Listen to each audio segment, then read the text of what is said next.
The experience was incredible. Going there, you could feel the somberness in the air. It was very quiet. You could just tell that things were off. We stopped on our way at a coffee shop that was a couple blocks away, and we were immediately approached by so many people who could not believe that we took the time to come from so far away to support their community. People shared stories about where they were when this happened and the fear that instilled in them, and how grateful they were that we showed up with dogs. We heard lots of feedback about how this was the first time that they had felt any sort of hope, and it was the first sense of something moving in a positive direction, which was really wonderful to hear.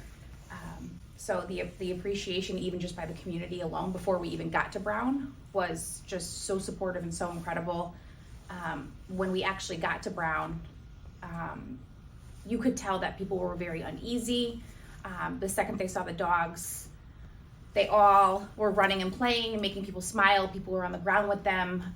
And just to hear people say, like, we really needed this. Like, can you stay a while? How long are you gonna be here? It was just so incredibly awesome.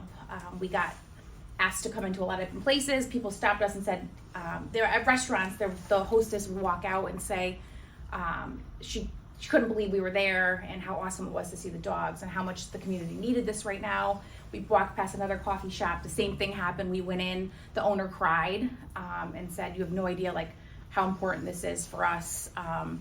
It just brought some uplifting, positive, just positivity to the whole situation that they hadn't yet experienced.